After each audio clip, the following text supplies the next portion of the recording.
வணக்கம். உங்க பேர் மேடம்?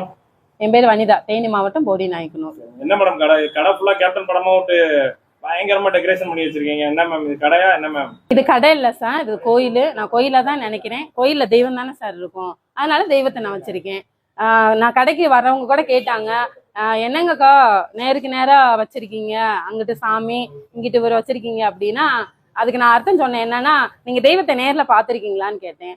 இல்ல, அதை எப்படி தெய்வத்தை நேர்ல பாக்குறது அப்படின்னு. அதான் நான் பாத்திருக்கேன்ல தெய்வத்தை, அதனால நான் வச்சிருக்கேன். தெய்வம் வந்து இப்ப நீங்க முருகனை கும்பிடுறீங்க, ஐயப்பரை கும்பிடுறீங்க, எல்லா தெய்வத்தையும் கும்பிடுறீங்க.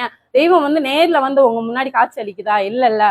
4 பேருக்கு வயிறார சாப்பாடு போடுறாங்க பாருங்க, அவங்கதான் கடவுள். அதனால எனக்கு ஒரு கடவுள், அதனால நான் அவரை வச்சிருக்கேன். Okay ma'am. அந்த தெய்வத்து பக்கத்துல ஏதோ ஒரு உண்டியல் மாதிரி வச்சிருக்கீங்க, அது என்ன மேம்? ஆமா சார், இது எங்க தலைவர் சொல்லி கொடுத்தது. கோயிலுக்கு பண்ற தர்மத்தை 4 ஏழைகளுக்கு பண்ணுங்கன்னு சொல்லி கொடுத்துருக்காங்க. அதனால அந்த கடை ஓபன் பண்றப்ப நான் அந்த உண்டியலை வச்சு அப்ப இருந்து நான் போடுவேன். வருஷத்துக்கோ மாசத்துக்கோ 6 மாசத்துக்கு ஒரு தடவையோ நான் எடுத்துட்டு போய் கோயிலுக்கு வெளியில இருக்கிறவங்களுக்கு தர்மம் பண்ணிட்டு வருவேன். உண்டியல் எல்லாம் போட மாட்டேன். அது வந்து எங்க தெய்வம் எங்களுக்கு சொல்லி கொடுத்தது. உண்டியல்ல போடுறத 4 பேத்துக்கு கொடுத்தா ஒரு நேரம் சாப்பாடு சாப்பிட்டுக்குருவாங்களே சார், அதனால நான் உண்டியல்ல போட்டு வச்சிருக்கேன். மேடம், கேப்டன் தொண்டர்களுக்கும் பொதுமக்களுக்கும் நீங்க என்ன மேடம் சொல்ல விரும்புறீங்க?